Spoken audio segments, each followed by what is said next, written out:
Sorry, bears. Too bad for you. Your Elliott wave count, the bearish Elliott wave count, has been invalidated. Please support the channel with the link directly below that allows me to be able to provide you this information. If you like the charts, you like the indicators, let me know that by supporting the channel today. Follow the link below to take you to a secured site. You can donate any amount you want or make it a recurring donation. If you do that, I thank you. Please consider taking the time to do that. Thank you for that. Now, I want to bring this up close so I can show you. Again, we just invalidated the bearish count. The NASDAQ already did it, as I've said. Okay, and we just invalidated the bearish count because you need a 5-leg push lower. And you can't have an overlap between wave 1 and wave 4. We just did that. If this is wave 1, this is an ABC for 2, and then this is 3. Well, you just overlapped it with 4. If this is an ABC for 4, you just overlapped it. You've just invalidated it by pushing above 5504.65. This dotted red line right here, which is the low right here of wave 1. You cannot do that. Therefore, you've just now invalidated the bearish count for the S&P as well, which we've been talking about at great length and detail. Additionally, in doing that, we have likely now confirmed the hollow red candlestick at horizontal support as a bottom. We are likely now validating a higher low, and a higher high, which we've now moved above the rally from pausing the reciprocal tariffs. 54.89 was yesterday's close. We moved higher. Let me just change that right now. 55.28. The bears needed a 5-leg push lower. And again, it's amazing. This rally, we've had this rally. We sold off on Monday. We've rallied all week, the rest of the week now. And again, that 10's about to get above the 20-period moving average, just like Bitcoin did. And Bitcoin has surged about 29% off of the lows. S&P is now, previously it had surged 13%. It's more than that now. Bears needed a 5-leg push lower for 1, 2, 3, 4. 4 is now invalidated, but they needed 4 and then they needed 5, and they don't have it. Now, completely invalidates the bearish count, which again, the bullish count, I believe this is corrective ABC move, and I believe it's done. And I believe we've now set up a higher low and a higher high, and we're now going to claw our way back above the 200-period moving average. In the rally that the bears told us was there's no possible way it's going to happen. And yet we've gotten that rally. And I told you we're going to rally up to the 200. I told you when that happens, the bears are going to start yelling counter trend rally. Already starting to do it. And again, we were told 3 days ago at the topping tail, making posts, and people were commenting on social media that it's over. Resume the decline. And what happened? The opposite. And we invalidated the bearish count. Bears, they're fuming. They're mad, boy. Running around, posting all kinds of, we'll just wait and see. This is, and all the stuff. And again, I'm telling you, again, this is corrective. We are likely going to go to new highs. I do think we'll move into recession. I do think that we will have a bear market. I just don't think the top is done. I think this is a preview of coming attractions. And I think over the next 3, 4, 5 months, maybe 6, I think you're going to rally into the summer or on into the fall somewhere, and you're going to get the top I'm looking for. And I think we've started intermediate wave 5. I think this count is now toast. And again, I posted that today on X, formerly Twitter.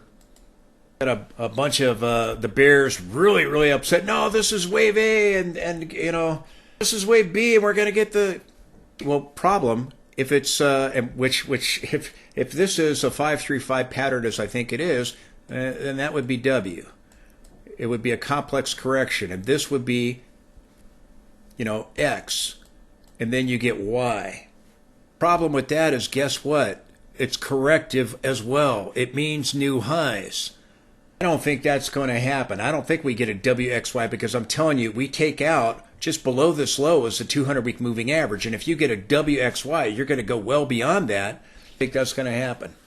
Drop below the 200-week moving average, as I've talked about all this past week, serious trouble. It's more likely you've bottomed just above the 200-week moving average in the weekly time frame. This is corrective. I think we're now going to get the final push higher.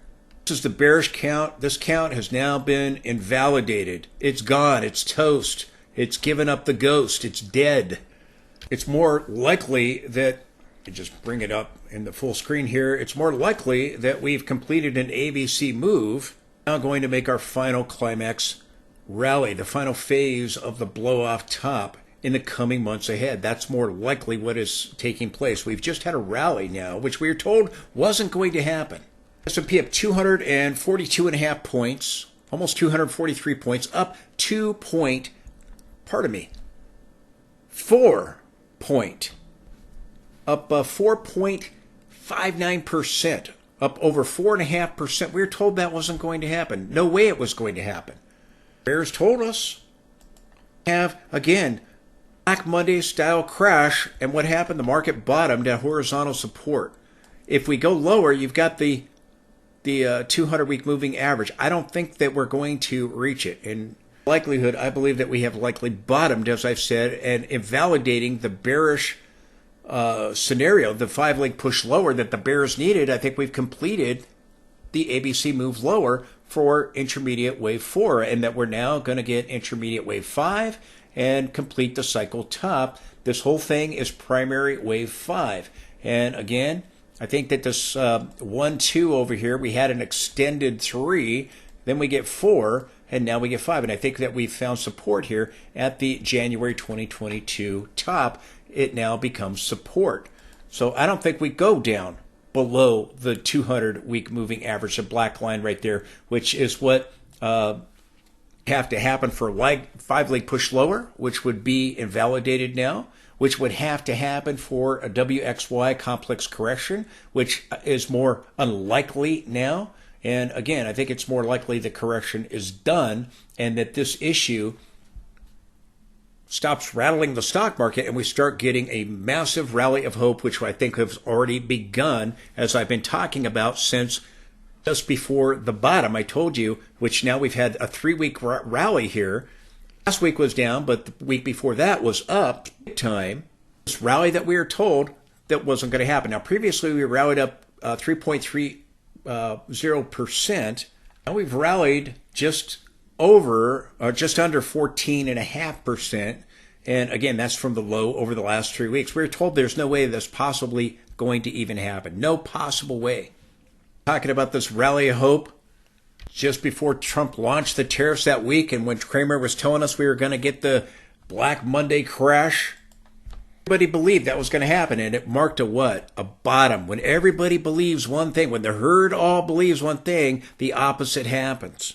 We're going to rally back up here to the 50, to the 20-week moving average. We're going to rally up to the 200-day moving average and the 100 in the daily time frame, which we just looked at. Maybe we even blow past these levels. And we're going to get a high, and we're going to start to pull back. And the bears that told us there's no way we're going to get this rally that we've already had happen of 14.5%, and it's going to continue higher, and they're telling us that's not going to happen. Happens when we get up there, they're going to scream at the top of their lungs, counter-trend rally. We're going to start to pull back, and then you're going to really go, because this is wave 1. You're going to get some kind of pullback for wave 2 that's going to deceive the bears. They're going to be going, here it comes the crash. They were saying here, the Black Monday crash, and here, like they were saying all this week, last week, it happened, did it? We go higher, and we begin to pull back. When wave 1 is done and we get wave 2, then we're going to get the wave 3, and we're going to really start surging higher and see a massive short squeeze. The market's going to go to new highs, and then it's going to top. There are going to be other things coming down the pike. Recession's coming, and usually that is surrounding a credit-driven issue. We're going to have more problems with the banks, with commercial real estate. You've got these negotiations going on between the U.S. and Iran around and getting rid of their nuclear program. They don't do it. I don't think they will. But if they don't do it, U.S. and Israel are going to resolve the issue for them. And that is likely going to happen, as I've said, in 2024. That's going to happen in 2025. And that's going to happen likely in the summer or the fall of this year. Could be a catalyst. Concerns about a regional war could be a catalyst later for volatility in the market. The other things are coming that could create volatility And again, the market will price in a recession before it begins, which is likely to start before the year ends. I keep saying the Fed's concerned about inflation when they should be concerned about a recession. Still, if you listen to Powell now, he's still concerned about inflation. Inflation back in 2007 is higher than it is right now. Inflation was higher, much higher than it is right now. Fed still did jumbo cuts in January of 2008. They came to the realization, oh, our soft landing nonsense isn't going to happen. Fairy tales, our soft landing nonsense is a bunch of baloney. We've still been in economic expansions. I like to feel like they've accomplished something and take credit for something. Its policies lead to negative outcomes. They always do. It's going to be no different. Own a massive bubble? It's about to pop, but this is a preview of coming attractions. But what could take us higher? Tax cuts. Tax cuts are coming. A massive rally with that during Trump's first term. Hopes of the Fed, rate cuts. It believes the rate cuts are bullish. They're actually bearish. Trump wants the cuts. The herd wants the cuts. They're going to get the cuts, but they're not going to be happy with them because we're about to have a recession. We're going to go higher, and it's going to completely change. Become very, very bullish sentiment. Move back into greed rather than all this extreme fear that we've had. It's going to be believed that, oh, we've dodged recession, we've dodged the economic downturn, and then the massive rug pull is going to happen. I told you the bearish count being invalidated. Here's what I think is happening. I think we have the bullish count. I think you have an A. Do you see the black count there? B and C. Clearly a 5-leg push lower, in my opinion, which is corrective. That's why I keep telling you we're going to new highs. We needed a 5-leg push lower. We didn't get it. We now have a higher low and a higher high. You're about to get the 10 crossing back above the 20. You're likely going to surge up into these areas. And all the trade tensions are going to calm down. We're being told no way that's going to happen. Going to happen. Even if Trump makes the first move, okay, I'll pause the tariffs and China comes to the negotiating table. May not play out that way. However it plays out, it's going to happen. And it's probably going to happen very soon, and probably in the not too distant future, very good chance it could happen next week. Over the weekend and on into next week, we could see it happen. Signals all begin to turn back to bullish now. Following Bitcoin higher, as I said we would. Validating the bearish count. This is likely marking this as a bottom. If I just bring this up here, you can see again, I'm looking for a 5-leg push higher. And again, this is a drawing. As far as it's playing out, as far as we're trying to get this vertical move up off of the low here, you can see that first leg push higher. Now we're getting kind of another vertical, and maybe it continues that way, or maybe the angle of ascent changes slightly. But I think you have a wave 1 under construction. We'll get a wave 2, and maybe it blows past where I've marked here. Again, maybe we come up to less than that, to this horizontal resistance. Speculation, okay? Playing out. You get wave 2, and then I think you get wave 3 and 4, and I think this goes on into the summer, and possibly, for a 5-leg push higher, possibly on into, September, October, August, September, October, very easily it can push into the fall. Depending on how fast rise towards upper channel lines in the weekly time frame. We've invalidated the count, the bearish count. Still have this count.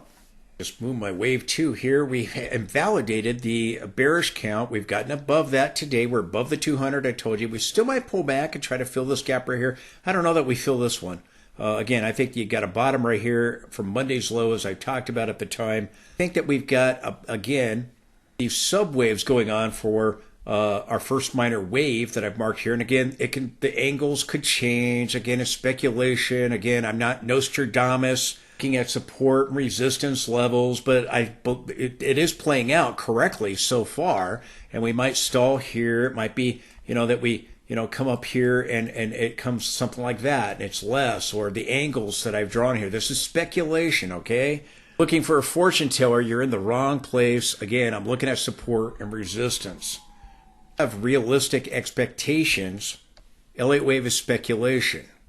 now invalidated it. And that's what I use it for, to validate and invalidate counts. So now we got to get first wave going on. We got to get the wave 2, and then we're going to be able to move above whatever peak develops with wave 1, and that will give you likely your push above the February 19th high back over here. We've seen a boatload of signals back to bullish. I'll try to go through them in my Sunday video. Other warning signs that the correction is now over as well. Review that with you.